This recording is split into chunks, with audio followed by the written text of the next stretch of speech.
Hello students. तो हमने जो लास्ट वीडियो में सीखा था, हमने एक न्यूमेरिकल सीखा था कि लेंस फॉर्मूला से किस तरह से हम क्वेश्चंस को सॉल्व करते हैं। आज हम दोबारा एक क्वेश्चन देखते हैं कि किस तरह से लेंस फॉर्मूला में क्वेश्चन को सॉल्व करते हैं। देखिए क्या दिया हुआ है। ए object is placed 50 centimetre from a lens produce a virtual image at A distance of 10 centimetre in front of the lenses. अच्छा, इस क्वेश्चन में देखिए आपको लेंस का नाम नहीं दिया, ना तो कॉनकेव दिया है ना ही कॉन्वेक्स दिया है। अब देखिए हम कैसे पता लगाएंगे।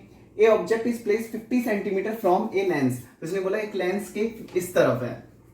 तो आपको पता है प्रोड्यूस, जो भी हम ऑब्जेक्ट रखते हैं वो हमेशा क्या रखते हैं, लेफ्ट हैंड साइड में। तो यू की वैल्यू कितनी दे दी, -50 centimetre. From a lens produce a virtual image at A distance. अब इमेज कैसी बन रही है, वर्चुअल इमेज, और कहां पे बन रही है, फ्रंट ऑफ द लेंसेज। तो फ्रंट मतलब कहां पे बन रही है, लेफ्ट साइड में ही बन रही है। ठीक है, वर्चुअल इमेज बन रही है। तो हम यहां से कह सकते हैं कि ये कौन सा लेंस हो गया, कॉनकेव लेंस हो गया। और कॉनकेव लेंस हो गया तो कॉनकेव लेंस में आपको पता है v की वैल्यू क्या बनती है, माइनस में आती है 10 सेंटीमीटर। तो ये u और v हमने कैसे लिए, माइनस में पता चल गया, क्योंकि ये भी इस तरफ रखा हुआ है लेफ्ट साइड में और v भी लेफ्ट साइड में। तो जब भी लेफ्ट साइड की वैल्यू होती है उसको दोनों को नेगेटिव लिखते हैं। अब फोकस पॉइंट, फोकस डिस्टेंस हमने इससे पूछी है, focus length of the lens. अब देखो फोकल लेंथ यदि हमें पूछिए तो आपको एक फॉर्मूला, अपने लेंस का फॉर्मूला पता ही है, क्या होता है, 1/f = 1/v - 1/u। यहाँ पे फॉर्मूले में वैल्यू पुट करिए तो 1/v, v की वैल्यू कितनी हो गई, -10 माइनस 1/u, u की वैल्यू कितनी है, सॉरी ये तो हो गई -10 और u की वैल्यू कितनी है, -50। बेटा मैंने कुछ नहीं किया, मैं क्या कर रहा हूं, केवल फॉर्मूले में वैल्यू पुट कर रहा हूं। देखो मेरे को u की वैल्यू पता है कितनी है, -5 सेंटीमीटर, v की वैल्यू पता है कितनी है, -10 सेंटीमीटर, और मुझे निकालनी है फोकस डिस्टेंस, फोकल लेंथ। तो आपको सबसे पहले लगाना था फॉर्मूला, और सबसे पहले u और v का साइन देना। साइन मैंने आपको देना आपको बता रखा है। जब भी हम लेफ्ट हैंड साइड की बात करेंगे, जब भी कोई ऑब्जेक्ट या इमेज लेफ्ट हैंड साइड में बन रही होगी लेंस के, या फ्रंट में बन रही होगी, तो उसे हम हमेशा नेगेटिव लेते हैं। ठीक है, तो यहाँ पे देखिए u और v की वैल्यू दोनों हमने क्या ले लिए हैं स्टूडेंट्स, u और v दोनों को हमने कैसा लिया है, नेगेटिव लिया है। अब u और v दोनों को नेगेटिव लिया है, ये हमारे पास क्या होता है, लेंस फॉर्मूला। अब इस लेंस फॉर्मूले में मैंने स्टूडेंट्स क्या कर दिया है, वैल्यू को पुट कर दिया है। तो v की जगह -10, u की जगह -50। अब यहां जब मैंने वैल्यूज पुट कर दी है तो मैं क्या करूंगा, यहां पर एलसीएम लूंगा। लेकिन एलसीएम लेने से पहले मैं इसको थोड़ा सॉल्व करता हूं। 1/f = यहाँ पे हमने एलसीएम इसको सॉल्व किया, 1/-10, माइनस ऊपर चला गया और माइनस माइनस प्लस हो गए 1/50। ठीक है, तो यहां से जब मैंने इसको सॉल्व किया तो आया 1/f = तो मैं इसको लिख सकता हूं 1/50 - 1/10।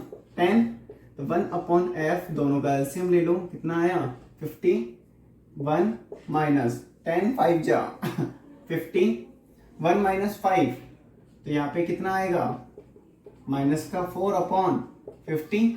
Yes students, -4/50। और आप इसको क्या कर देंगे, उल्टा कर देंगे। तो f = आ गया -50/4, और जब इसका डिवाइड करोगे तो -2.5 सेंटीमीटर। तो फोकल पॉइंट लेंथ कैसे आ गई, -12.5 सेंटीमीटर। और यहां से ही जैसे ही फोकल लेंथ नेगेटिव आई तो हम यहाँ पे क्या कह सकते हैं, ये क्या है, कॉनकेव लेंस है। ये क्या है, कॉनकेव लेंस, क्योंकि कॉनकेव लेंस में ही फोकल लेंथ क्या होती है, नेगेटिव होती है। ये बात तो आपको क्लियर हुई। दूसरी इसमें बात करिए मैग्निफिकेशन। मैग्निफिकेशन कितना होगा, तो मैग्निफिकेशन का आपको फॉर्मूला पता है m = होता क्या है, v/u, v/u। तो v की वैल्यू कितनी है, -10, और vu की वैल्यू कितनी है, -50। तो मैग्निफिकेशन कितना आ गया आपका 1/5, और यहाँ से यदि आप n की वैल्यू लिखते हो तो आ जाती है 0.2। तो बेटा आप सभी को समझ में आया। मैग्निफिकेशन के लिए तो हमने फॉर्मूला लगाया v/u, जो कि मैं आपको पिछले वीडियो में समझा चुका हूँ। फॉर्मूला m = क्या होता है, v/u। v क्या होता है, इमेज की पोजीशन, u क्या होता है, ऑब्जेक्ट की पोजीशन। दोनों को पुट किया और यहां से मेरे पास आंसर निकल के आ गया क्या, m = 0.2। ठीक है, कुछ नहीं करना, लेंस फार्मूला लगाना है, लेंस के फार्मूले में वैल्यू पुट करनी है, मैग्निफिकेशन का फार्मूला लगाना है, मैग्निफिकेशन के फार्मूले में वैल्यू पुट करनी है। आई होप आपको ये सब पॉइंट समझ में आए होंगे। ठीक है, अब जो मैं बात करता हूँ वो बात करता हूँ पावर ऑफ लेंस की, कि लेंस की हम पावर कैसे निकालते हैं। तो देखिए स्टूडेंट्स, तो आइए स्टूडेंट्स हम पावर ऑफ लेंस सीखते हैं।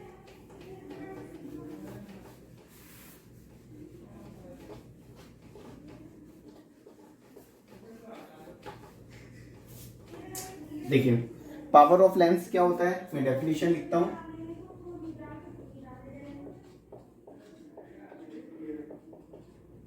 तो the power of lens, the power of lens is A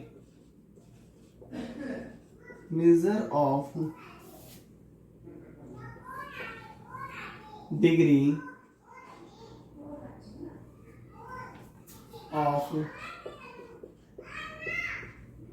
convergence या और divergence of light rays falling on it। तो देखिए पावर क्या होती है, the power of lens is a measure of degree of converse और diverse of light rays falling on it. कि जब भी कोई लेंस में लाइट रेज आती हैं तो वो उसकी क्या डिग्री है, कितनी वो कन्वर्स करता है और कितना उनको डाइवर्स करता है, उसी को क्या बोलते हैं, पावर। कि जब भी किसी कॉनकेव या कॉन्वेक्स लेंस पे लाइट रेज आती हैं तो कितनी लाइट रेज को डाइवर्स करता है, किस अकॉर्डिंग लाइट्स को कन्वर्ट्स करता है, इसी की डिग्री को क्या बोलते हैं, हम पावर बोलते हैं। तो पावर का डेफिनेशन आप सभी को समझ में आई, पावर ऑफ लेंस। अब हम बात करते हैं कि पावर का फॉर्मूला क्या होता है। Power of a lens, power of a lens हो गया 1 अपॉन फोकल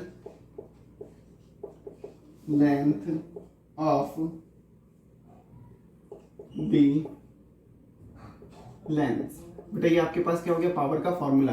कि आप किसी भी लेंस की फोकल लेंथ लिख दें और तो वो आपकी 1 अपॉन में लिख दें तो उससे हमारे पास क्या आ जाएगा, पावर आ जाएगा। आप ये कह सकते हैं यदि हम रेसिप्रोकल कर दें focal length of the lens का, ठीक है, मतलब जैसे मान लीजिए किसी की फोकल लेंथ -15 है और उसको रेसिप्रोकल क्या हो जाएगा, -1/15, तो वही क्या हो जाएगी, पावर ऑफ द लेंस हो जाएगी।